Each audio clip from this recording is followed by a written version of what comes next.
Be me. 26 years old, work at a gaming store in a dying mall, live with my parents, the complete package. Have been rejected by exactly 60 different women over the past 8 years. Yes, I keep count because I'm a glutton for punishment, apparently. Started in high school when I asked Emily Chen to prom, and she literally laughed in my face before saying her dog just died. Her dog was fine. I saw it on her Instagram 3 hours later. College wasn't better. Asked out my study partner freshman year, and she transferred to a different section. Sophomore year crush told me she was focusing on her career, then started dating a guy from her chemistry class 2 days later. Junior year, I got confident. Joined the anime club. Thought I'd find my people. Asked out this girl who cosplayed as Asuka from Evangelion. She said she only dated guys who looked like anime characters. I look like if Shaggy from Scooby-Doo got depressed and stopped eating vegetables. Senior year was a nightmare. Asked 4 different girls to various events. Got rejected by all of them in increasingly creative ways. One girl said she was lesbian, which would have been fine, except I saw her making out with Brad from the football team at a party. Another said she was moving to Japan to teach English. She's still here, works at Target. Graduation comes, no girlfriend, no prospects, just a degree in computer science and crippling social anxiety. Get a job at GameStop knockoff called Player Portal. It's in a mall that's basically a tomb with fluorescent lighting. There's like 5 stores left. Us, a sketchy phone repair place, a vitamin shop run by a guy who definitely sells something else, a dying Sears, and a sad food court with 2 operational restaurants.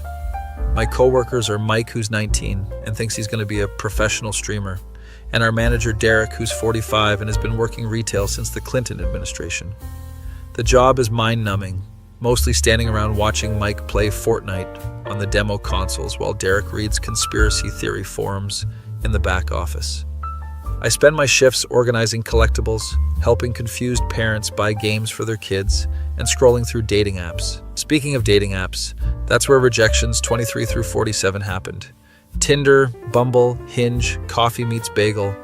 Even tried Farmers Only out of desperation, even though I live in a suburb. My profile is honest, maybe too honest. I mention that I like anime, video games, read fantasy novels, collect manga. Apparently listing your interests is a red flag if your interests aren't rock climbing and craft beer. The matches I do get are either bots or women who unmatch after I send a message longer than 3 words. One girl matched with me. We talked for 2 weeks. She seemed really into the conversation. We planned to meet for coffee.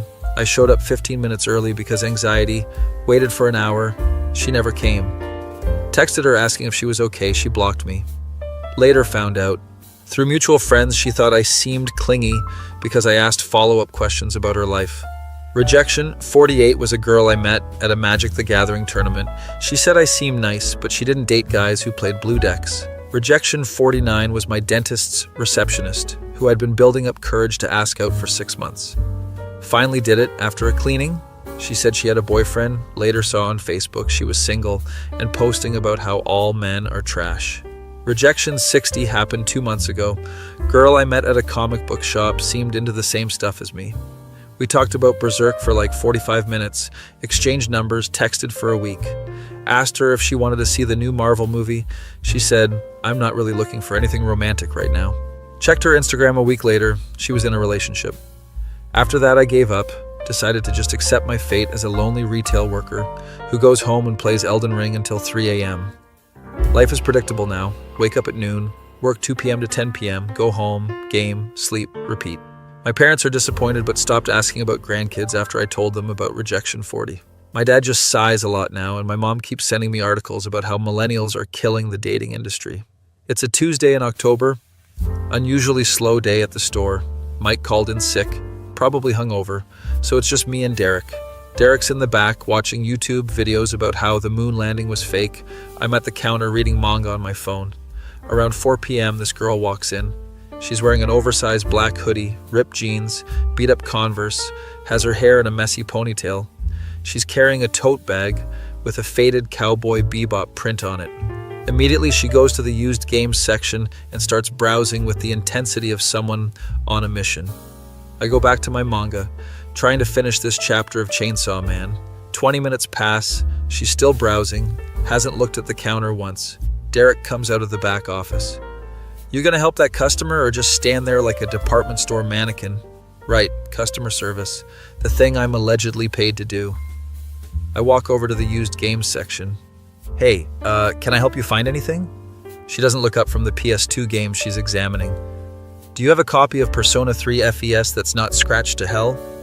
Her voice is flat, disinterested, like she's already expecting disappointment. Let me check the condition on our copies. I grab the 3 copies we have, inspect them under the store light. 2 are completely destroyed, 1 has minimal scratching. This one's in decent shape, disc looks clean. She finally looks at me, and holy shit, she has the most tired eyes I've ever seen on a human being. Like she's seen some stuff, probably the entire internet's dark side. How much? It's marked 35, but I can do 30 if you have a membership card. I don't do memberships, they're a scam to collect data. She's not wrong, but also, that's my job to sell those. Fair enough, 35 then. She pulls out exact change from her hoodie pocket, like she calculated this beforehand. Hands it to me without making eye contact, takes the game, starts to leave. Wait, do you want a bag? I have a bag. She stuffs the game case in her Cowboy Bebop tote and walks out. Derek appears next to me. Wow, she was pleasant. Real ray of sunshine, that one. I shrug, go back to the counter, but something about that interaction sticks with me. Maybe it's the Cowboy Bebop bag. Maybe it's that she bought a PS2 game in 2024. Maybe it's the dead look in her eyes that I recognize from my own mirror. Whatever it is, I can't stop thinking about it for the rest of my shift. Week goes by, I forget about Persona Girl. Then the next Tuesday she comes back. Same outfit, different band on her hoodie. This time it's a faded Radiohead logo. She goes straight to the used games again. Derek's off today, so it's just me and Mike. Mike's filming a TikTok about how gaming is dead, and everyone's a casual now, completely useless. I approach Persona Girl. Looking for anything specific? Shin Megami Tensei Nocturne, and before you check, I already know you don't have it. She's right, we don't. We have Digital Devil Saga though. She pauses, considers this. Condition? I grab our only copy, it's actually in really good shape. Pretty clean, disc is fine, case has minor wear. How much? 40 or 35 with membership. She gives me a look that could freeze hell. Fine, 40. Again, exact change. As I'm processing the transaction, I notice she has a phone charm on her bag. It's a little pixel art sprite of Rey from Evangelion. Nice charm, I say without thinking. She glances at it, then at me. You watch Evangelion? Yeah, it's like top 3 anime for me. The original series is perfect, the rebuilds or whatever. She actually makes eye contact for the first time. The rebuilds are corporate garbage that completely miss the point of the original. Oh shit, she has opinions. Right? Like the whole point was Shinji's depression and isolation, but the rebuilds just turned it into action sequences and fan service. Don't even get me started on what they did to Asuka's character arc. We're actually having a conversation. This is unprecedented. Mike walks over with his phone still recording. Yo, are you guys talking about Evangelion? That show's mid. Everyone just pretends to like it to seem deep. Persona Girl looks at Mike like he just kicked a puppy. Your haircut is mid. Mike looks offended, walks away mumbling about how nobody understands comedy. I try not to laugh. Sorry about him, he's like that. I can tell, he has the energy of someone who peaked in high school. He's 19, he's currently peaking. She almost smiles, catches herself. Anyway, thanks for the game. She leaves before I can continue the conversation. But something shifted. We actually talked about something she didn't immediately hate. Me. This is dangerous territory because I'm already thinking about her. No, stop it. You're done with rejection. Remember? You have a nice, comfortable life of loneliness and video games. Don't ruin it. But my brain doesn't listen to logic. I spend the next week hoping she comes back. She doesn't. 2 weeks pass, nothing. I'm starting to think I imagined the whole interaction. Then on a Thursday evening, she walks in again. This time she's wearing a hoodie with a Dark Souls bonfire on it. She's also carrying 2 large energy drinks. Goes straight to the counter instead of browsing. Do you guys buy used games? Yeah, but the trade-in values are pretty bad, I'll be honest. She pulls out a stack of games from her bag. Mostly JRPGs, some fighters, all well-maintained. I start scanning them into our system. You're selling your whole collection? No, just the ones I've finished. Need money for rent. I'm tallying up the trade-in value. It's depressing. System's saying $85 total. She doesn't even flinch. Fine. As I'm processing the trade, I notice one of the games is Persona 3 FES, the same copy I sold her. Wait, you already beat this? That was like 3 weeks ago. I had time. That game is like 80 hours long minimum. Did you sleep? Sleep is for people with good mental health. I paused the transaction. Okay, that's concerning, but also extremely relatable. She looks at me properly for the first time. You look like you haven't slept in days. I was up until 5 a.m. playing Baldur's Gate 3. How far are you? Just started Act 2. Romance anyone yet? I'm playing a morally gray rogue who's mean to everyone. She actually smiles. So you romance Shadowheart. How did you know? Because everyone who says they're playing morally gray ends up romancing Shadowheart. We're talking again. This is becoming a pattern. I finish the trade, give her the cash. So do you just like grind through RPGs at superhuman speed, or is this a special case? I don't have a job right now, so I have a lot of free time. Oh, she's unemployed, just like how I'm underemployed. We're basically the same. What did you used to do? Graphic design, got laid off 6 months ago, haven't found anything since. That's rough. Job market is terrible right now. Tell me about it. I've sent out like 200 applications, got maybe 5 interviews, 0 offers. She sounds exhausted just talking about it. I have a degree in computer science and I work at a dying mall game store, so trust me, I get it. Why don't you apply for tech jobs? I did. 150 applications over 2 years. Most didn't even send rejection emails. We're bonding over our mutual career failures. This is either sad or beautiful. This economy is designed to crush our souls. Facts. She grabs her cash, starts to leave, then stops.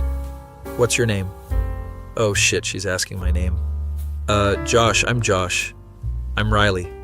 Cool. Nice to officially meet you, Riley. Yeah, see you around. She leaves, and I'm standing there processing that I just had a borderline normal conversation with a girl.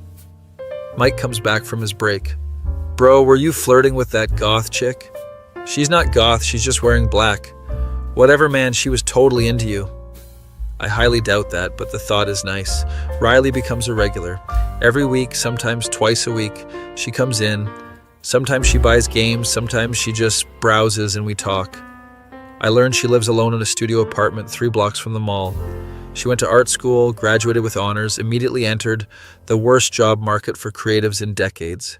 She had a graphic design job for 2 years before the company did layoffs, and she got cut. She's been applying everywhere since, mostly getting automated rejections. To fill time, she just plays games and watches anime, exactly like me. We start recommending stuff to each other. I tell her to watch Monster, she tells me to play Disco Elysium. She mentions she's reading Berserk, I tell her I'm current on the manga, despite Miura's death breaking my heart. We have weirdly similar taste in everything. Both love Cowboy Bebop, both think it's the perfect anime. Both agree that Ocarina of Time is overrated and Majora's Mask is superior. Both listen to the same sad indie music. She's really into Mitski and Phoebe Bridgers. I'm more Radiohead and Modest Mouse, but there's overlap. Both spend too much time on the internet. She's chronically on Twitter and Reddit. I'm more of a 4chan lurker, but also Reddit. One day she comes in and I'm reading Vagabond on my phone. Oh shit, you read Vagabond? Yeah, it's incredible. Inoue's art is insane. Dude, the water reflection scenes are literally museum quality. We spend 30 minutes just talking about manga art styles. She knows her stuff, talks about panel composition and visual storytelling like she studied it. I wanted to make manga when I was younger. Why didn't you? Because I'm not Japanese and the Western comic industry is a nightmare. Fair point. Also, manga work schedule would literally kill you. I'm already dead inside, so it wouldn't change much. We laugh, but it's the kind of laugh that's covering up real pain. These conversations become the highlight of my week. Like, I genuinely look forward to Tuesday and Thursday because those are the days Riley usually comes in. I start paying more attention to my appearance on those days, actually combing my hair, wearing my less wrinkled shirts. Mike notices. Bro, you're totally simping for Riley. I'm not simping, we're just friends who talk about games. You literally wore cologne today. You never wear cologne? Okay, he's got me there. I'm just trying to be professional. Professional? Dude, you work at Player Portal? Our dress code is don't be naked. I ignore him, but internally I'm panicking, because what if I am catching feelings? No, this is bad. Catching feelings leads to rejection. Rejection leads to pain. I'm at 60 rejections. I don't need 61. Besides, Riley probably just sees me as the guy who works at the game store, nothing more.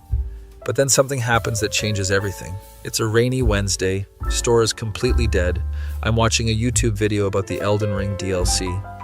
Riley walks in absolutely soaked, her hoodie dripping water everywhere. Holy shit, are you okay? My car broke down 2 blocks away. I was walking home and the rain started. She looks miserable, wet hair stuck to her face, shivering slightly. Wait here. I go to the back room, grab my jacket that I keep for emergencies. Here, you can borrow this. It's dry at least. She looks at the jacket, then at me. I'll give it back. It's cool, whenever.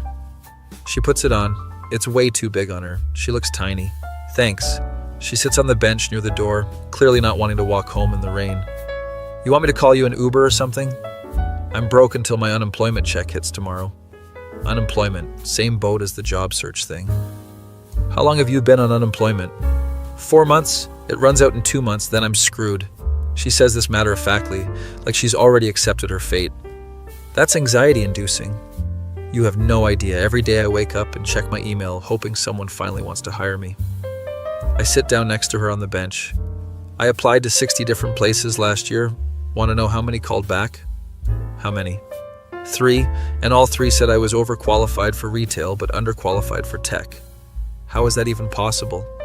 Because the job market is a cosmic joke designed to make us suffer. We sit in silence watching the rain through the mall's glass doors. Can I tell you something kind of pathetic? She asks. I work at a mall game store. I don't judge pathetic. I've been rejected by 50 different guys.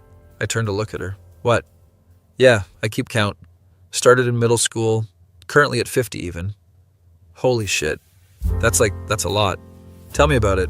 At this point, I'm pretty sure I'm cursed. I'm processing this information. Why are you telling me this? Because you're like the only person who talks to me like I'm a normal human being and not some weird shut-in loser. My heart is doing something strange. Riley, I've been rejected 60 times. She looks at me like I just told her I'm secretly Batman. You're lying. I swear on my limited edition Legend of Zelda Strategy Guide collection, 60 rejections. How is that possible? You're like nice and you have a job and you're not completely hideous? Did she just compliment me? I could say the same about you. You're cool and you have good taste in games and anime. We're both staring at each other. We're both disasters, she says.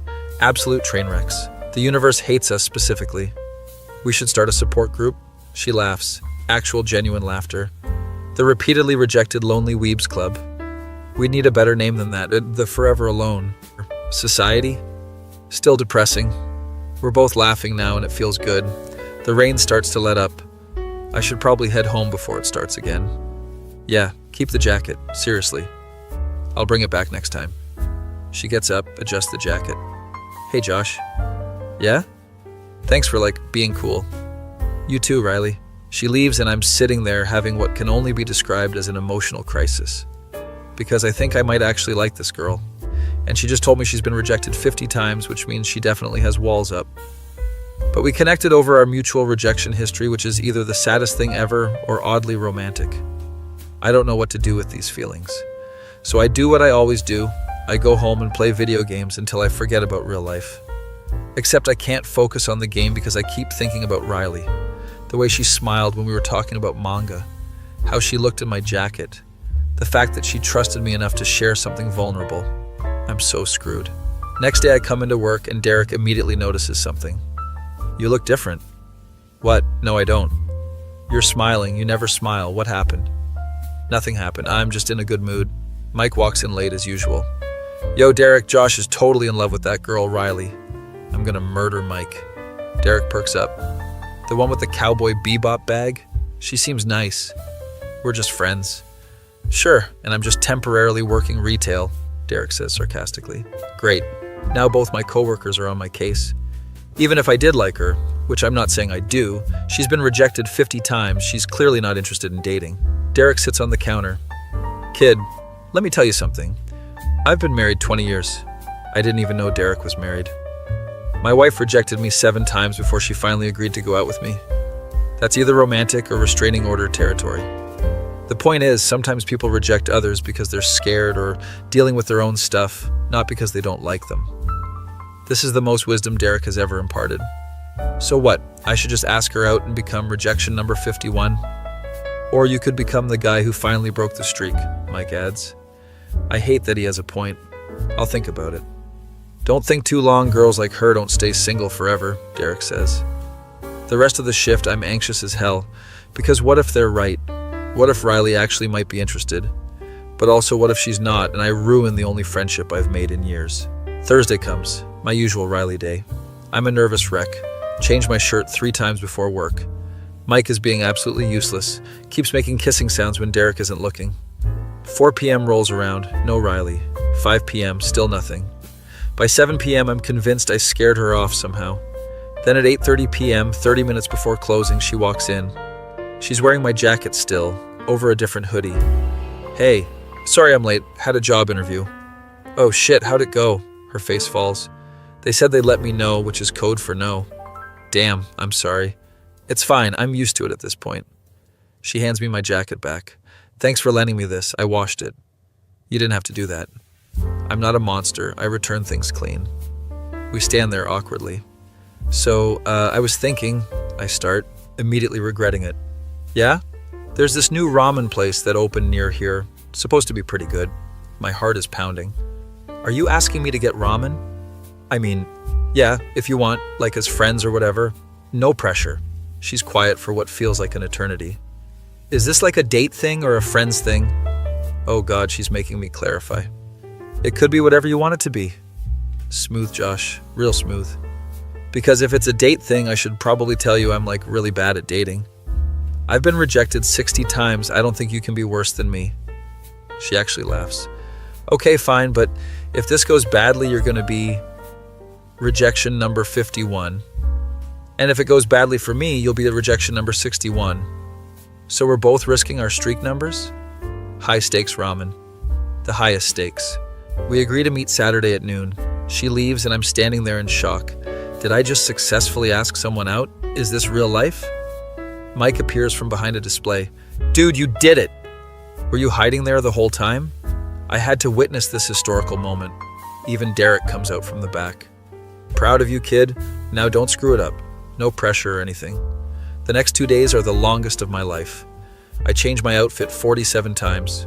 I Google how to not be awkward on a date, and every article is useless. I watch a YouTube video about conversation tips, and it just makes me more anxious. I consider canceling approximately 16 times. But Saturday comes and I force myself to show up. The ramen place is small, kind of hipster, has anime posters on the walls. I get there 10 minutes early because anxiety. Riley shows up exactly on time wearing a black dress with a denim jacket. Actually looks like she tried. Hey. We sit down, both nervous as hell. The waiter comes, we both order the same thing without discussing it. Great minds think alike, she says. Or we're both creatures of habit who pick the first thing on the menu to avoid decision paralysis. That too. Conversation starts rough, lots of awkward pauses. Then we start talking about a new anime that just dropped. Suddenly it's like we're back at the store, conversation flows naturally. We talk about everything. Games we're playing, shows we're watching, the heat death of the universe. Okay, but hear me out, Riley says. What if we're all just NPCs in someone else's video game? That would explain why my life has so many fetch quests and no main story progression. We're laughing. Actually having a good time. The ramen comes, it's genuinely good. This might be the best ramen I've had in this city, she says. Better than that place on 5th Street? Way better. That place is overrated. We finish eating, split the bill because Riley insists. So what now? I ask. There's a retro arcade bar like 2 blocks from here. You drink? Socially, when I'm not having an anxiety attack. Perfect, let's go. We walk to this arcade bar. It's decorated like an 80s nightmare, has all the classic cabinets. We play Street Fighter 2. I pick Ryu because I'm basic. She picks Chun-Li and absolutely destroys me. Where did you learn to play like that? My older brother taught me when I was like 8. We had a cabinet in our basement. That's actually cool as hell. We play a few more rounds. I don't win a single one. Then we move to the bar, order drinks. So tell me about rejection number 1, Riley says. Oh God, do we really want to go there? We're both disasters, might as well compare notes. I tell her about Emily Chen and her fake dead dog. She tells me about her first rejection in 7th grade when she asked a guy to the school dance and he said he'd rather go alone. We trade rejection stories like war veterans comparing scars. Some are funny, some are genuinely painful. Riley's rejection 25 was a guy who said yes to a date, then stood her up because his friends bet him he wouldn't actually go. My rejection 34 was a girl who seemed really into me until she found out I lived with my parents, then ghosted immediately. People are the worst, Riley says, sipping her drink. The absolute worst. Why do we even try? Because the alternative is dying alone with our cat eating our face when we inevitably collapse from malnutrition? Okay, that's dark but accurate. We're on our third drink now, both loosening up. Can I ask you something? Riley says. Shoot. Why did you ask me out? Like, actually. I think about lying, but the alcohol makes me honest. Because talking to you is the only thing I look forward to anymore. And I thought maybe you felt the same. She's quiet, staring at her drink. I do. It's just scary, you know? What is? Liking someone after being rejected so many times, it's like you're just waiting for it to go wrong. I get that on a molecular level. What if we just agree that we're both disasters and whatever happens, happens? No expectations? Zero expectations. We're already at rock bottom. Can't get worse, she laughs. Okay, deal. We're both disasters, no expectations. We shake on it like we're signing a business contract. The night continues. We play more games, talk more, laugh more. Around 11 p.m., the bar starts closing. I should probably head home, Riley says. Yeah, me too. We walk outside. The night air is cold. So this was nice, she says. Really nice. We should do it again. Yeah? Definitely. We're standing on the sidewalk, both unsure what to do next. Can I hug you? She asks. Yeah, absolutely. We hug and it's awkward at first, but then it's nice. She smells like vanilla and sadness. Text me when you get home safe, I say. You too. We part ways. I'm walking to my car feeling like I'm floating. This might have been the best night I've had in years. I get home, text Riley that I made it. She responds immediately with a gif of Spike from Cowboy Bebop giving a thumbs up. I send back a gif of Shinji from Evangelion smiling. We text until 2 a.m. about nothing important. Fall asleep with my phone in my hand like a teenager. Wake up next morning to a text from Riley. Thanks for not being rejection 51. I respond, thanks for not being rejection 61. And just like that, something shifts in my life. Maybe we're both still disasters. Maybe we're both still broke and unemployed and living with our respective failures. But at least now we're disasters together, and that's something. Be me.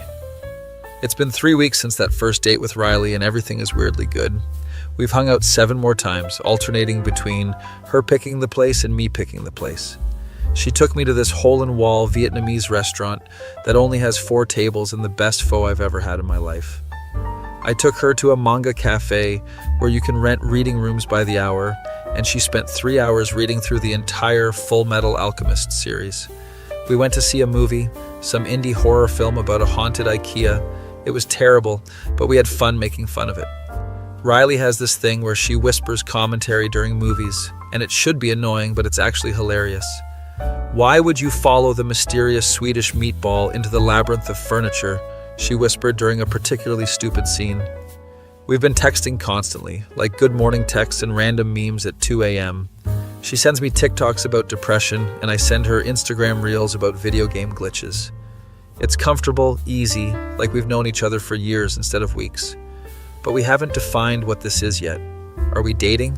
Are we just hanging out? Is this a situationship? I'm too scared to ask because what if asking ruins everything? Mike has been absolutely insufferable about the whole thing. Bro, when are you going to make it official? Make what official? You and Riley, you guys are basically dating. We're just hanging out. You text her more than I text my actual girlfriend. Mike has a girlfriend now. Her name is Kayla. She met him at a house party and apparently thought his TikToks were funny. I don't understand it, but good for him, I guess. Derek has been more supportive, occasionally asking how things are going. You seem happier, kid. It's good to see. Thanks, Derek. Life is marginally less terrible. That's the spirit. Work is still mind-numbing, but at least now I have something to look forward to after. Riley usually swings by the store around closing time on days we're hanging out. Tonight is one of those nights. It's a Friday, and we're supposed to go to this boba place she found. I'm counting down the register while Mike reorganizes the collectibles section, which means he's playing with action figures. Riley walks in at 9:45 p.m., 15 minutes before close. She's wearing a gorilla's hoodie and has her hair down for once. Looks different. Hey, ready to go? Yeah, just gotta finish closing. She browses while I count cash. Mike is trying to make a diorama with Funko Pops. Mike, what are you doing? Creating art, you wouldn't understand. Riley walks over to look. Is that supposed to be the final fight from Infinity War? Yes, finally someone with culture. They start talking about Marvel movies and I'm shocked they're actually having a civil conversation. Maybe Mike is growing as a person, or maybe Riley is just nice. I finish closing, we head out to Riley's car. She drives a 2004 Honda Civic that sounds like it's actively dying. The check engine light is permanently on. I really need to get this fixed, she says as the car makes a concerning noise. Does it always sound like that? Only when it's running. The boba place is in a strip mall next to a laundromat and a tax preparation office that's definitely a front for something. Inside, it's decorated with string lights and has K-pop playing. There's only 2 other customers. We order. I get classic milk tea. Riley gets taro with extra boba. You always get taro, I observe. It's the superior flavor, this is a fact. It tastes like purple. Purple is a delicious flavor. We sit in a corner booth, the kind with vinyl seats that squeak when you move. Riley is scrolling through her phone, frowning. What's wrong? Just check my email, another job rejection. Damn, which company? Some startup that wanted a graphic designer. I thought the interview went well, but apparently not. She looks genuinely sad about it. Their loss, you're talented as hell. You've never seen my work, so show me. She pulls up her portfolio on her phone, starts showing me designs she's done. Logos, website mock-ups, illustration work, all of it is actually really good. Riley, this is legitimately professional quality. Why aren't companies hiring you? Because there's 500 other designers applying for the same position, and most of them have more experience or better connections. The bitterness in her voice is palpable. It's just exhausting, you know? I send out applications, customize my portfolio for each one, write cover letters, do the interviews when I get them, and then nothing. I reach across the table, put my hand on hers without thinking. She looks at my hand, then at me. Sorry, was that weird? No, it's okay. We sit there for a moment, hands touching, and it feels significant. Want to hear something pathetic? I ask. Always. I've started looking forward to going to work because it means I might see you. She smiles. That's not pathetic. That's kind of sweet, actually. Really? Yeah, I've been timing my visits to the store around your shifts. Oh. So we're both pathetic. Extremely pathetic. We're holding hands now across the table and neither of us acknowledges it.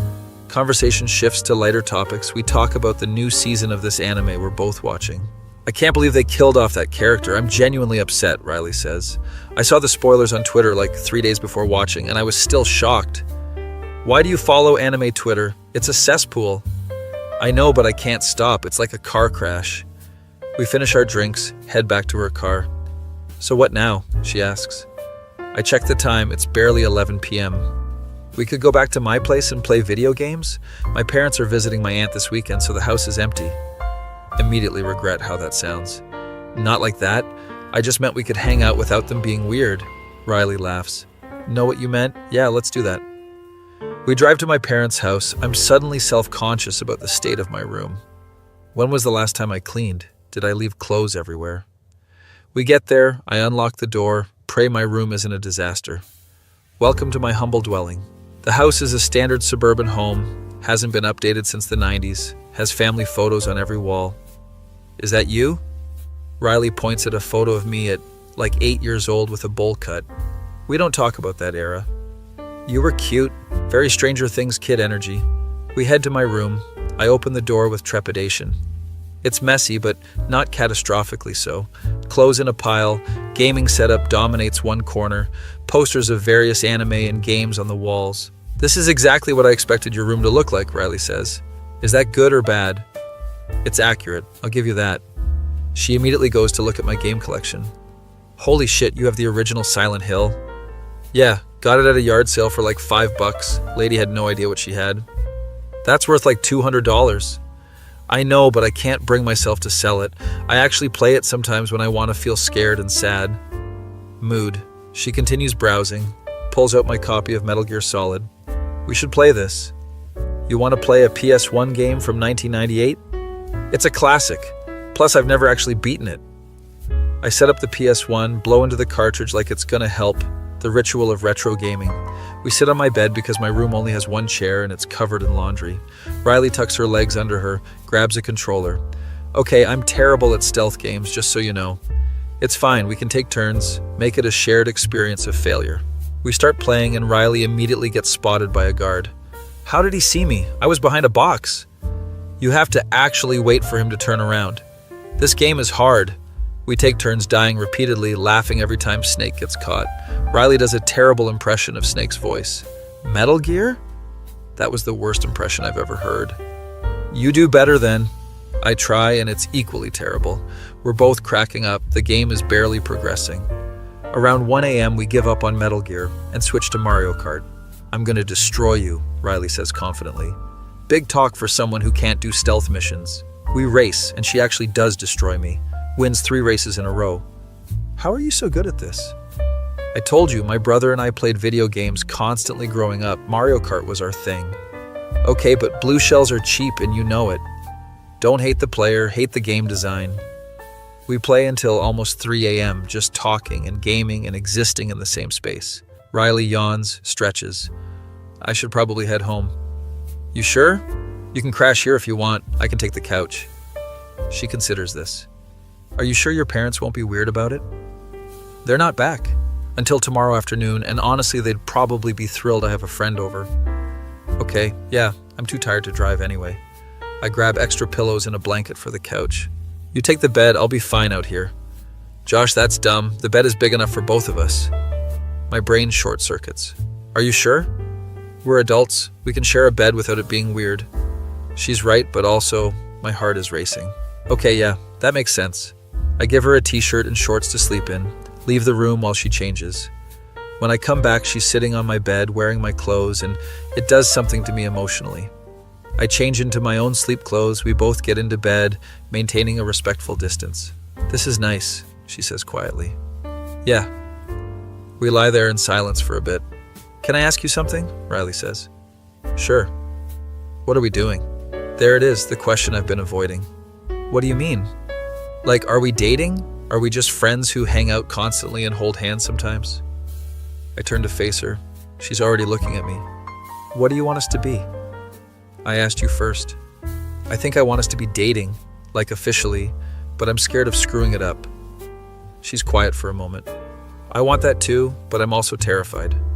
Of what? Of this being rejection 51, of getting invested and having it fall apart. I understand that fear intimately. What if we just try? No pressure. If it doesn't work, we can go back to being friends. Can people actually do that? Go back to being friends? Probably not, but we can pretend it's possible. She laughs softly. Okay, let's try. Yeah? Yeah, let's officially be disasters together.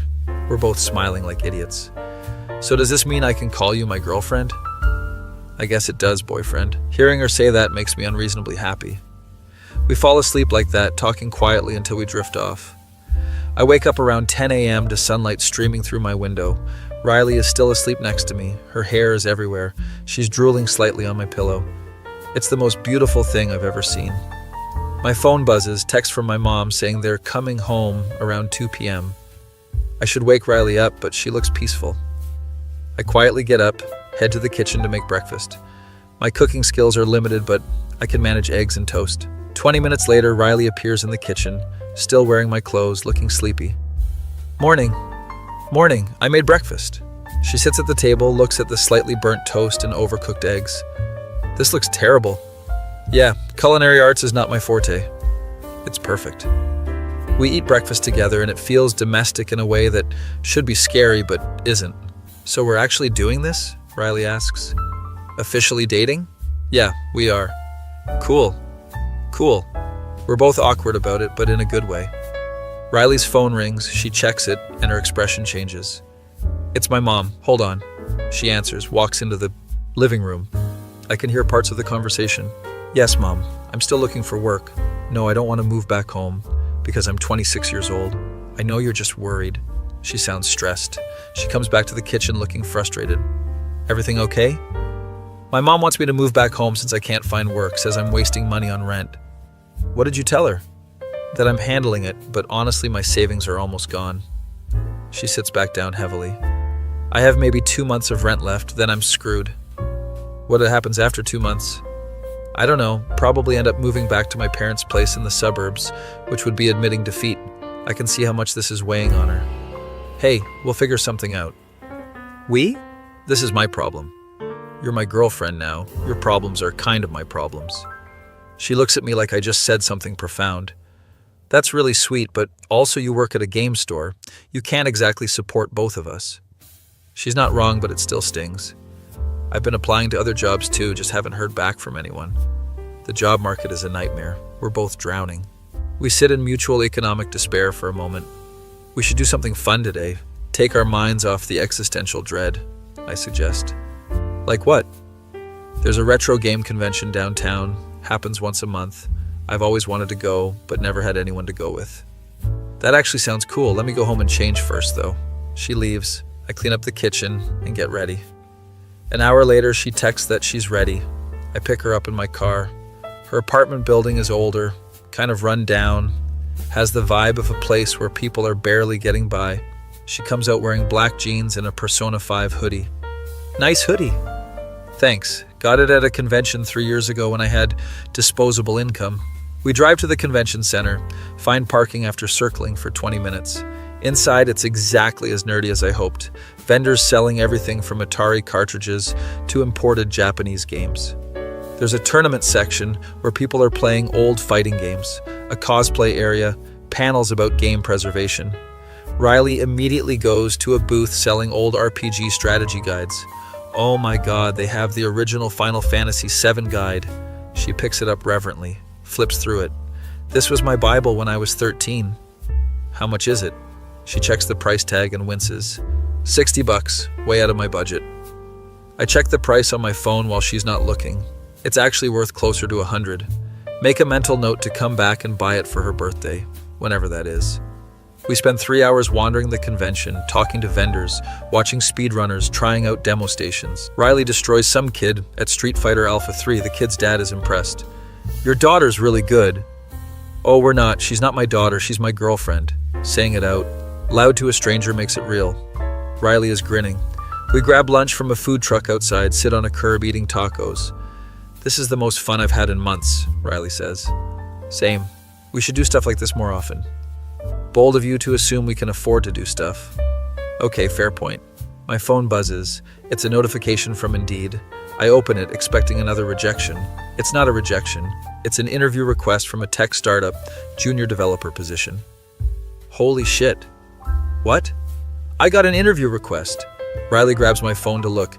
Josh, this is amazing. When's the interview? Next Tuesday at 2 p.m. It's a video interview. She hugs me right there on the curb. You're going to crush it. I don't know. I'm terrible at interviews. You're going to practice with me this week and you're going to be great.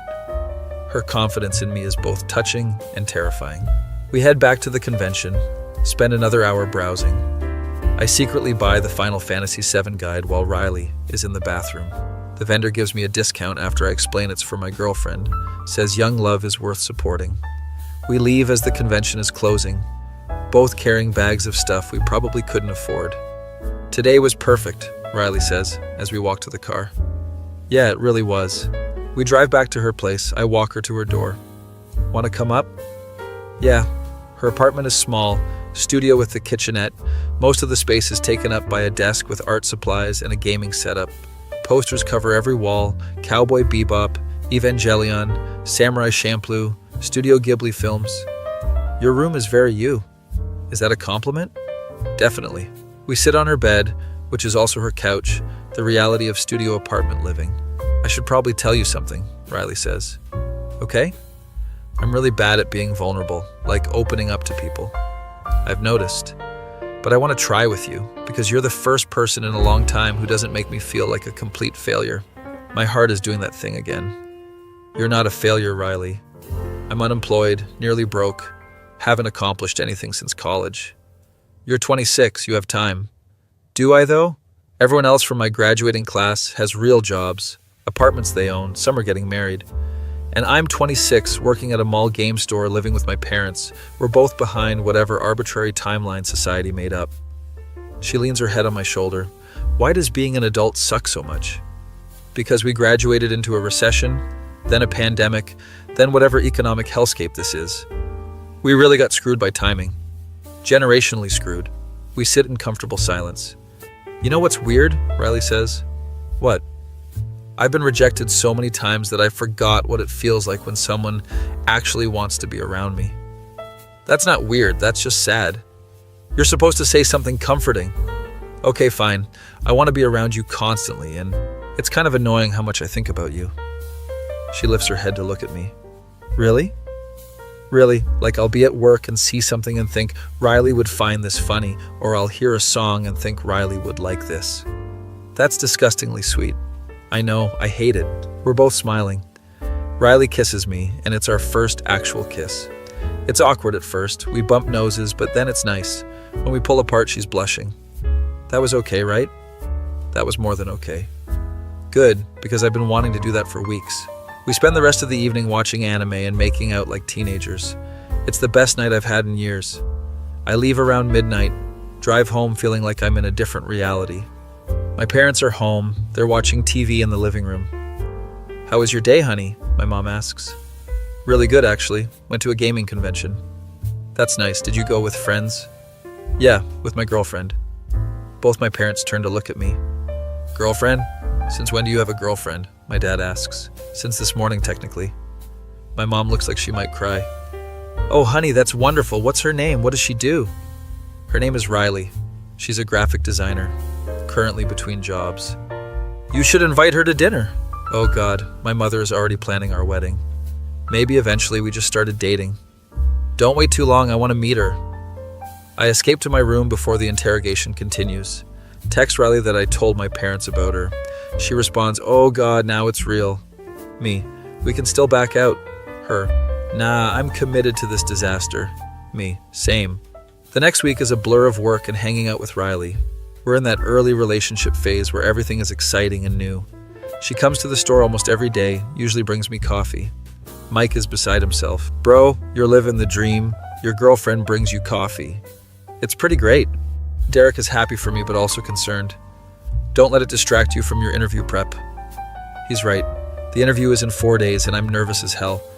Riley comes over Thursday night to help me practice. Okay, tell me about a time you overcame a challenge, she says, reading from a list of common interview questions. I once fixed a bug in my code that took 3 days to find. Boring. Make it interesting. How do I make debugging interesting? I don't know. You're the one interviewing. We practice for 2 hours. Riley is ruthless. You're saying too much. You're not making enough eye contact. That answer was way too long. They're going to zone out. You're really bad at this coaching thing. I'm helping. By the end, I'm more anxious than before. Okay, maybe I'm being too hard on you, Riley admits. You think? You're going to do fine. Just be yourself. Myself is an anxious mess who can't make eye contact. Then be a slightly less anxious version of yourself. Weekend comes and goes. Monday is torture. I can barely focus at work. Keep checking the time. Riley texts me motivational messages. You've got this. They'd be lucky to have you. Worst case scenario, you still have a job at the mall. That last one is less motivational, but I appreciate the honesty. Tuesday arrives. I'm a wreck. Call in sick to work, which I never do. Spend the morning researching the company, preparing answers, changing my shirt 5 times. Riley comes over an hour before the interview. Moral support, she says, handing me an energy drink. I don't think I should have caffeine right now. You look exhausted, trust me. I drink it and immediately regret it. Now I'm anxious and jittery. She sits next to me while I set up for the video call. Remember, firm handshake through the screen. That's not how video interviews work. I know, I'm trying to lighten the mood. 2 p.m. hits, I join the call. It's 3 people on the other end, the hiring manager and 2 developers. They seem nice, ask standard questions about my experience and skills. I answer as best I can, trying to remember everything Riley and I practiced. They ask about a project I worked on in college. I explain the app I built for tracking study groups, how I implemented the database, handled user authentication. They seem interested, ask follow-up questions. 30 minutes in and I'm actually relaxing. Then they ask the dreaded question. So why do you want to work here? I blank. Completely forget the answer I prepared. Riley is off screen making frantic gestures. I really admire your company's approach to solving real-world problems with technology. Smooth Josh. Very generic. And I think my skills in full-stack development would be a good fit for your team. They nod, seem satisfied. Interview wraps up at 2:45. We'll be in touch within a week. Thanks for your time, Josh. I leave the call and collapse. Riley sits next to me. How'd it go? I have no idea. I blanked on the last question. I saw, but you recovered well. Did I, though? You did better than you think. We spend the rest of the day trying not to obsess over it. Riley suggests we play video games to take my mind off things. We boot up It Takes Two, a co-op game she's been wanting to try. It requires actual teamwork and communication. We're terrible at it at first, keep dying because we're not coordinating. Jump now. I am jumping. The other way. Eventually we find our rhythm, start making progress. We're actually kind of good at this, Riley says. Surprisingly, yes. We play for hours, completely absorbed. It's nice to focus on something that isn't job hunting or money problems. Around 9 p.m., Riley's phone rings. She checks it. Her expression changes. It's a number I don't recognize. Could be a job? She answers nervously. Hello? Yes, this is Riley. Wait, really? Oh my God, yes, I'm still interested. She's scribbling notes on a piece of paper. Thursday at 10 a.m., I'll be there, thank you. So much! She hangs up, practically vibrating with excitement. I got an interview, an actual in-person interview for a design position at a marketing agency. I hug her immediately. Riley, that's amazing! It's downtown, the pay is decent, they saw my portfolio online and wanted to meet. We're both jumping around like idiots. We're both getting interviews in the same week. Maybe our luck is finally turning around. We celebrate by ordering way too much Chinese food, sitting on her floor eating lo mein straight from the container. What if we both get jobs? Riley asks. Then we'd be functional adults with income. That's a terrifying concept. We could, go on real dates that cost money. Revolutionary. We laugh, but there's real hope there. The next few days are anxious waiting. I don't hear anything from the startup. Riley is preparing for her interview, showing me different portfolio presentations. Thursday morning, I wake up to a text from her. Leaving for interview? Wish me luck. Me. You're going to kill it. I'm at work when she texts me afterwards. Interview went well, I think. They seem to like my work. When will you hear back? They said early next week. So now we're both in limbo. Friday comes, still no word from the startup. I'm starting to think I bombed the interview. Riley comes by the store during my lunch break. Any news? Nothing. Probably means no. They said within a week. It's only been 3 days. Yeah, but usually when they're interested, they follow up faster. She sits on the counter. Derek doesn't even care anymore. We're going to be okay either way, she says. How are you so optimistic? I'm not. I'm just trying to manifest positive outcomes. Does that actually work? Probably not, but it can't hurt. The weekend is torture, constantly checking my email. Monday morning, still nothing. Tuesday afternoon, I'm organizing the strategy guide section when my phone rings. Unknown number. My hands are shaking as I answer. Hello? Hi, is this Josh? Yes, this is Josh. This is Sarah from Tech Startup Name. We'd like to offer you the junior developer position. I nearly dropped my phone. Are you serious? Very serious. Starting salary is $65K, full benefits. Start date would be 2 weeks from now. I'm trying not to scream in the middle of the store. Yes, absolutely, I accept. We go over details. I'll get the formal offer by email. I hang up and immediately call Riley. She answers on the first ring. Josh, I got the job. She screams so loud I have to pull the phone away from my ear. Oh my God, congratulations. $65K, Riley. That's real money. That's adult money. Mike runs over. Dude, what's happening? I got a real job. I'm leaving the mall. Even Mike is happy for me, gives me a genuine hug. Derek comes out from the back. You're leaving us? Yeah, I'm sorry, Derek. Don't be sorry, kid. Get the hell out of retail while you can. He shakes my hand. Proud of you. I'm honestly emotional about leaving despite hating this job. Riley shows up 20 minutes later. We hug in the middle of the store. This is incredible, she says. I know. I can't believe it's real. We're celebrating tonight. I'm buying. You're unemployed. I should buy. Okay, you're buying, but I'm choosing where. She picks this Korean BBQ place that's slightly expensive but worth it. We get a table, order way too much food. A toast, Riley raises her water glass, to new beginnings and finally catching a break. We clink glasses. You know what this means? I say. What? I can actually take you on nice dates now. These dates have been nice. We've mostly eaten food court Chinese and split the bill. Okay, fair, but I didn't care about that. I know, but now I can actually do stuff. We eat and talk about the future. When do you start? 2 weeks. I have to give my notice at the store. Derek's going to be lost without you. He survived this long. He'll be fine. My phone buzzes, email notification. It's the formal offer letter. I skim through it. Everything is as discussed. This is really happening, I say out loud. Riley reaches across the table, takes my hand. You deserve this. We'll see, I might be terrible at the actual job. Shut up and accept the win. We finish dinner, head back to my place. My parents are still up, watching Jeopardy. Mom, Dad, I got a job offer. My mom actually tears up. Oh, honey, that's wonderful. Tell us everything. I explain the position, the salary, the start date. My dad looks genuinely proud. That's great, son, really great. Riley is sitting on the couch smiling. My mom goes full interrogation mode. So Riley, Josh tells us you're a graphic designer? Yes, ma'am. Currently freelancing and looking for full-time work. What kind of design work do you do? Riley shows her some portfolio pieces on her phone. My mom is actually impressed. These are beautiful. You're very talented. Thank you. I appreciate that. They talk for 20 minutes. My mom is clearly already planning our future. When Riley leaves, my mom pulls me aside. She's lovely. Don't screw this up. Thanks for the vote of confidence, Mom. I'm serious. Girls like that don't come around often. She's not wrong. Next 2 weeks are weird. I'm working up my notice at Player Portal. Mike is sad I'm leaving. Derek is happy for me, but also dreading training my replacement. The new kid starts Monday. You have 3 days to teach him everything. The new kid is 17, has never played a video game that isn't Fortnite. So what's a JRPG? He asks. I die a little inside. Japanese role-playing game like Final Fantasy or Persona. Is that like an RPG in Fortnite? Mike and I exchange looks of horror. We're so doomed, Mike says. I do my best to train him, but he's clearly just here for a paycheck. My last day comes. It's bittersweet.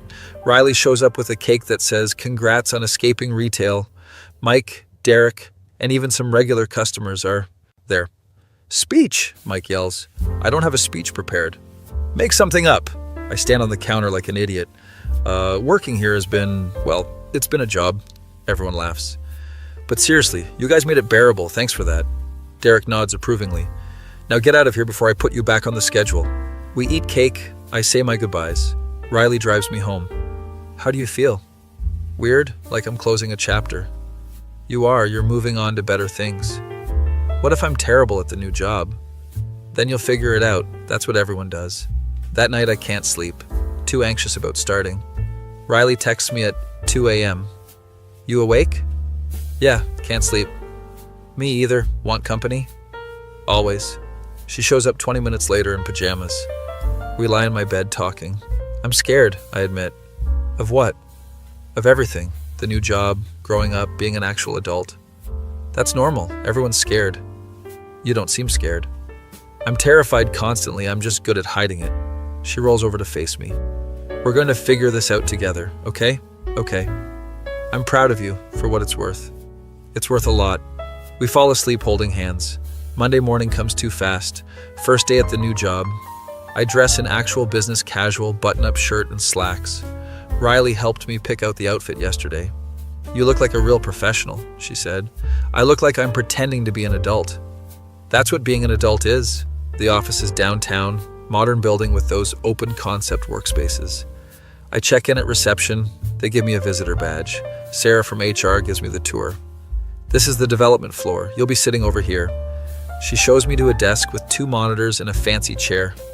Your team lead will be here soon to get you set up. I sit there feeling completely out of place. A guy about my age walks over. You must be Josh. I'm Marcus, team lead for the junior devs. We shake hands. He seems friendly. Welcome aboard. Let me introduce you to the team. There's 4 other junior developers, all around my age. They seem normal, slightly nerdy, immediately start talking about what games they're playing. You play Elden Ring? One asks. Yeah, beat it twice. Nice, we should co-op sometime. Maybe this won't be terrible. The day is mostly orientation. setting up accounts, going through documentation. Lunch break, I text Riley. Still alive, people seem cool. Told you it would be fine. How's your day? Applied to 6 more places, the usual. I wish she had good news too. First week flies by, learning the code base, getting assigned small tasks. It's challenging, but not impossible. My coworkers are helpful. Marcus is a good manager. Friday afternoon, he pulls me aside. You're doing great, Josh. You pick things up fast. Thanks, I'm trying. Keep it up, and we'll have you on bigger projects soon. I leave work feeling accomplished. Riley is waiting in the parking garage. Surprise! What are you doing here? Picking up my employed boyfriend. We're celebrating your first week. She drives us to this little Italian place. Over pasta, I tell her about my week. Everyone's really nice. The work is interesting. I think I'm actually going to like it there. See? I told you you'd be great. What about you? Any responses? Her face falls slightly. One rejection, the rest silence. Something will come through, I know it. I hope so. My savings are getting really low. I reach for her hand. How bad is it? I have enough for maybe 1 more month of rent and food. Move in with me. The words are out before I can stop them. She looks shocked. What? Move in with me. I have my first paycheck coming. I can help with expenses until you find something. Josh, we've been dating for like a month. I know it's fast, but it makes sense. You need a place. I have space. Your parents are going to think I'm using you. I don't care what they think. I'm offering because I want to help. She's quiet, considering. Are you sure? Completely sure. This is insane. Most good things are. She laughs. Okay, yeah, let's do it. Really? Really? I'm moving in with my boyfriend of 1 month because my life is a disaster. We're both grinning like idiots. My parents are going to flip. We'll deal with them together. Telling my parents goes about as expected. My mom has concerns. Isn't it a bit soon? Maybe, but Riley needs help and I want to help her. What if it doesn't work out? Then we'll figure it out, but I want to try. My dad is more practical. Can you afford to support both of you? My salary can cover it if we're careful. He nods slowly. If you're sure about this. I am, my mom sighs. Fine, but she's sleeping in the guest room until you two figure things out properly. Small victories. The following weekend, we move Riley's stuff. She doesn't have much, fits everything in 2 car trips. Clothes, art supplies, gaming setup, collection of manga and anime figures. We set up the guest room as her space. This is weird, she says, unpacking. Good weird or bad weird? Just weird. I've lived alone for 3 years. You're not alone anymore. She stops unpacking, comes over and hugs me. Thank you for this. You don't have to thank me. I do, though. Most people wouldn't do this. Most people aren't dating you. Living together is an adjustment.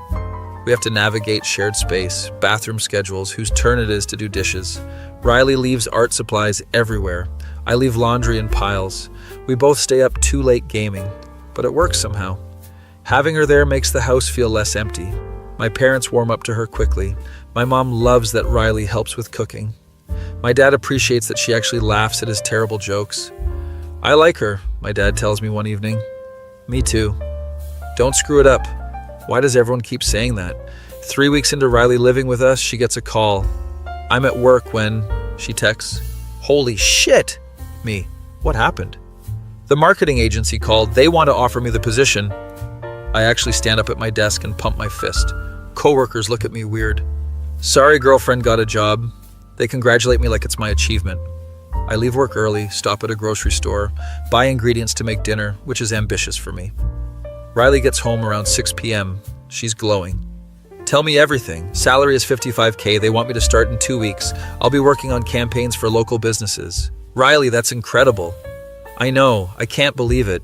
After all these applications, something finally worked. We hug and she's crying happy tears. We both have jobs. We're actual employed adults. This is the weirdest timeline. I attempt to make the dinner I planned. It's a disaster. The chicken is overcooked, the vegetables are burnt, the rice is somehow crunchy. This is terrible, I admit. It's the thought that counts. We order pizza instead, sitting on the living room floor eating pizza and celebrating. You know what's crazy? Riley says. What? 2 months ago I was convinced I was going to die alone and unemployed. Same. And now we're both employed and living together. Character development. She leans against me. I'm really happy. Me too. Like genuinely happy. It's weird. We deserve it though, after all the rejection and failure. Do we though? Absolutely. We paid our dues in suffering. We watch anime until midnight, both too excited to sleep. Riley starts her new job the following Monday. We have this routine now. Both wake up at 7 a.m., fight over the bathroom, make coffee, commute together. I drop her off at her building, drive to mine, text throughout the day about random stuff, meet up after work, come home, exist together. It's domestic and comfortable and everything I never thought I'd have. 1 month into both of us working, we're hanging out with Mike and his girlfriend Kayla. We're at a bowling alley because Mike insisted. Couples bowling? He declared. I'm terrible at bowling. Riley is somehow amazing. How are you good at everything? I ask after she gets a strike. I'm not good at everything, I'm just good at games. Bowling is barely a game. It's a game of angles and physics. Mike and Kayla are being disgustingly cute. They've been dating for 4 months and are already talking about moving in together. You guys should get a place together, Kayla says. We kind of live together already, Riley responds. Yeah, but with his parents, you should get your own place. Riley and I exchange looks. We haven't talked about it, but it's something I've thought about. Later that night, lying in bed. Would you want to get our own place? I ask. Riley is quiet for a moment. Eventually, yeah, but we should probably save up first. How much would we need? First month, last month, security deposit, furniture, probably like $10K. That's doable if we both save. You really want to live with me long term? Is that surprising? A little. You could do better. I turn to face her. Riley, you're literally the best thing that's happened to me. I'm unemployed and depressed. You have a job now. Okay, fine, I'm employed and depressed. Same, we match. She smiles. Okay, fine, let's save up and get a place. Really? Really, we're disasters together. Might as well make it official with a lease. We start looking at apartments online. Most are way out of our budget. Who can afford $2,000 a month for a one-bedroom? Riley asks. Rich people. We're never going to be rich people. Not with that attitude. We eventually find a place that's affordable, decent neighborhood, allows pets even though we don't have any. We could get a cat, Riley suggests. You want a cat? I've always wanted a cat, never had the stability for it. We have stability now. Do we though? More than before at least. We put together a savings plan. Both contribute to a shared account every paycheck. It's slow but steady progress. Watching the number go up is satisfying. We're at 3,000, Riley announces one day. Halfway there. We're functioning adults who save money. Revolutionary concept. Work is going well for both of us. I get assigned to a bigger project, working on a client app. Riley gets to lead her first campaign, local coffee shop branding. We're both stressed, but in a good way. Productive stress instead of existential dread stress. I actually like my job, Riley says one evening. Same. It's weird to not hate going to work. Is this what normal people feel? I think so. Bizarre. 3 months into saving, we hit our goal. $10K in the account, enough to make the move. We start apartment hunting for real. Look at 6 places in 2 weeks. The first is a dump. The second smells weird. The third has a roach problem. The fourth is perfect. 1 bedroom, updated kitchen, decent closet space near both our jobs. This is the one, Riley says. You sure? Positive. Look, it even has good natural light for my art stuff. We put in an application. 2 days later, we get approved. We have an apartment, Riley screams. Our own place. No parents. Adult independence. We're both excited and terrified. Telling my parents is emotional. My mom cries, my dad is proud. You're really grown up now, my mom says. I'm 26, Mom. Still my baby. Moving day is chaos. Mike helps us move, Derek shows up with a truck. Told you I'd help when you needed it, kid. We move everything in one day. By evening, we're exhausted, sitting on our empty living room floor. We did it, Riley says. We actually did it. From 2 broke, unemployed disasters to functioning adults with an apartment. Character growth, we high-five.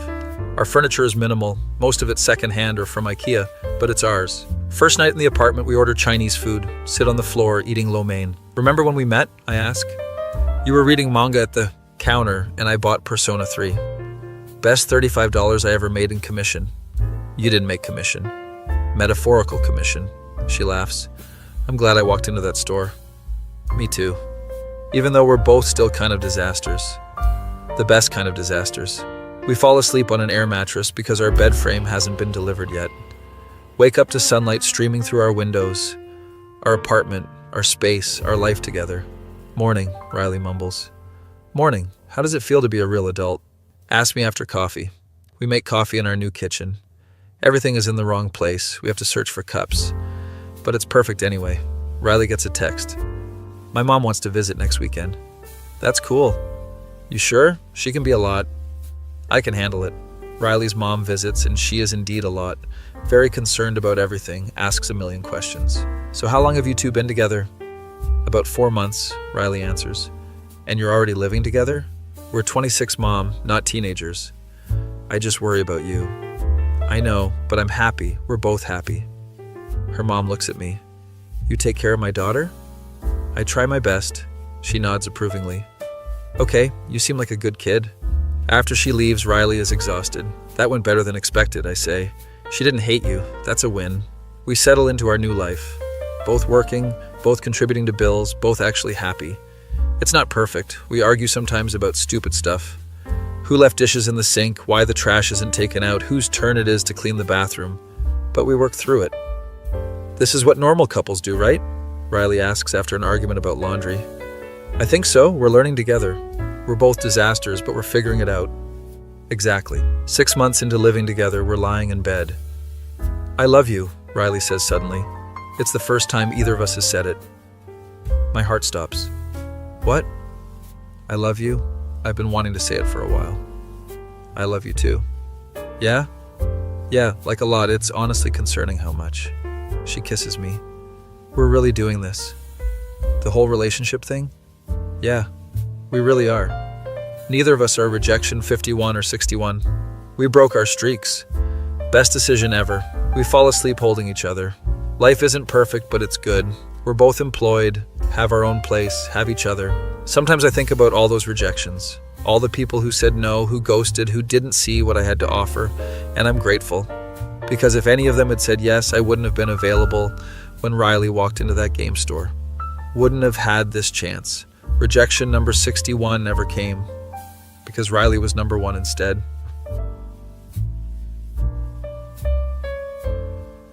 Be me.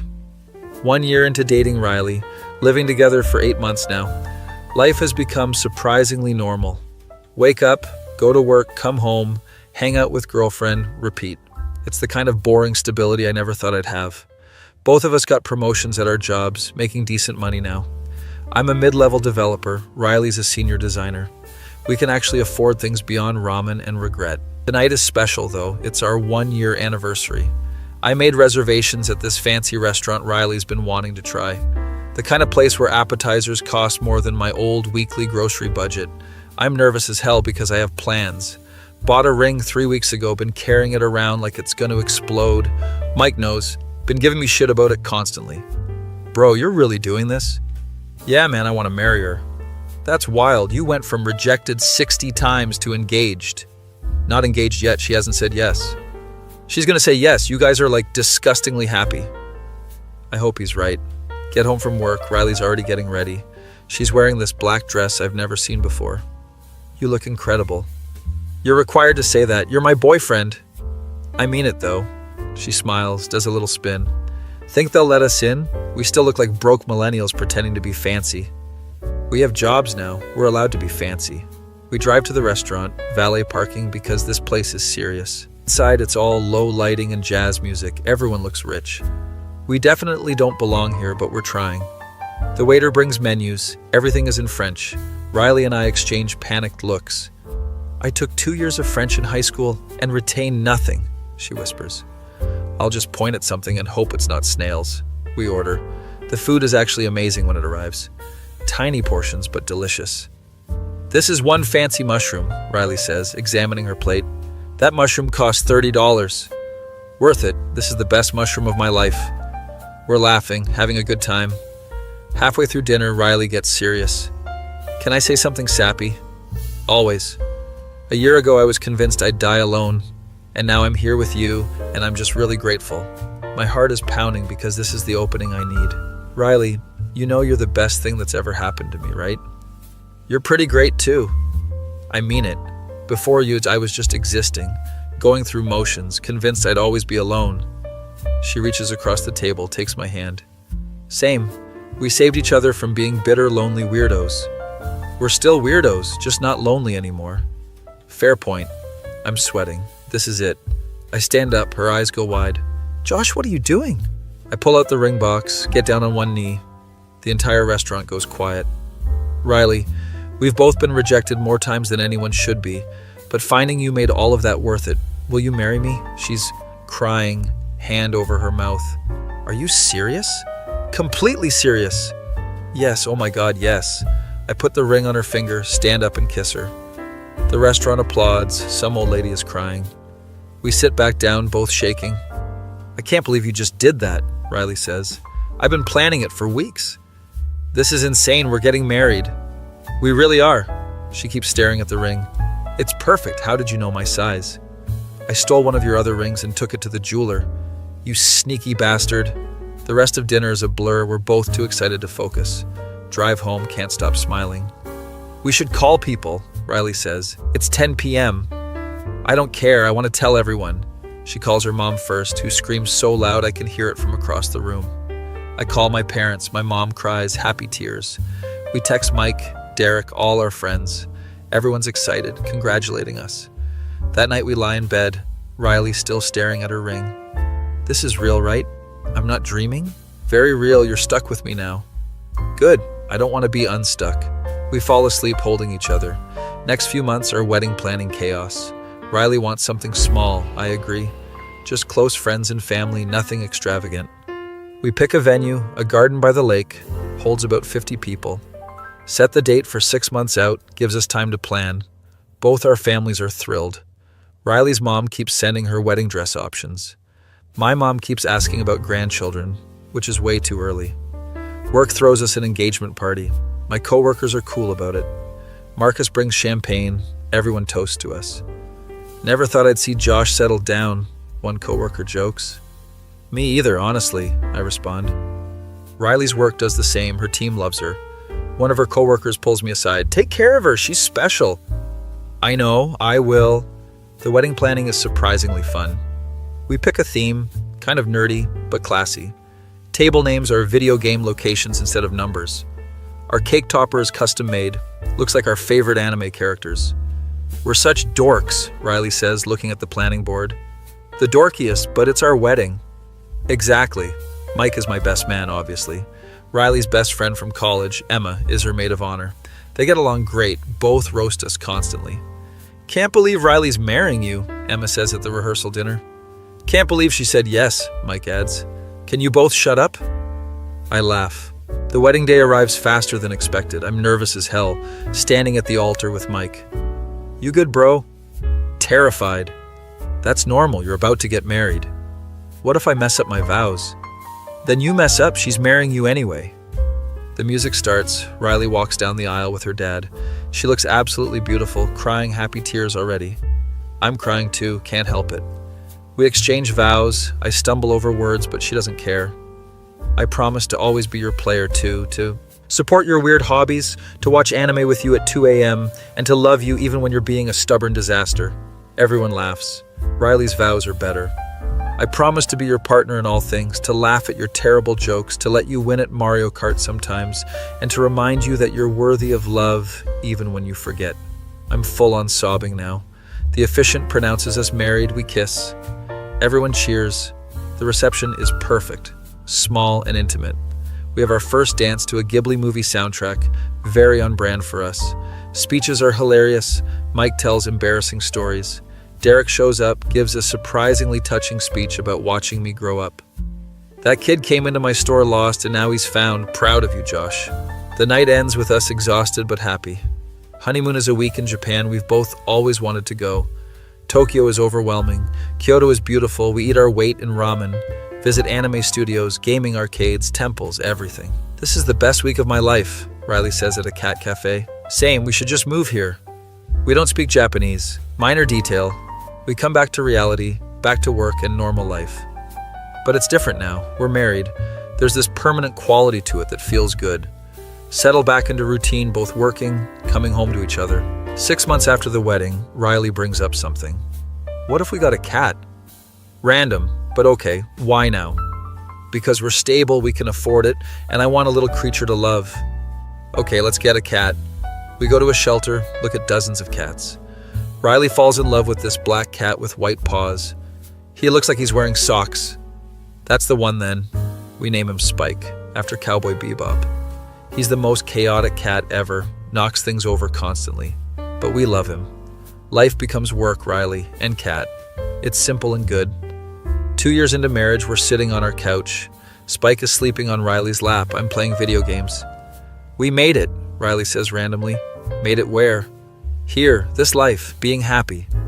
I paused the game. We really did, from rejected disasters to married with a cat. Think our younger selves would believe this? Absolutely not. They'd think we're lying. We sit in comfortable silence. You know what's weird? I say. What? I used to keep count of every rejection, obsessed over each one. Same. I had a whole list. Now I can't even remember most of their names. Because they don't matter. They were just wrong people at wrong times. Exactly. And if any of them had said yes, we wouldn't have found each other. She's right. Every rejection led us here. Every no was just redirecting us to the right yes. I'm glad you walked into that game store, I say. I'm glad you were working that day. Best $35 sale I ever made.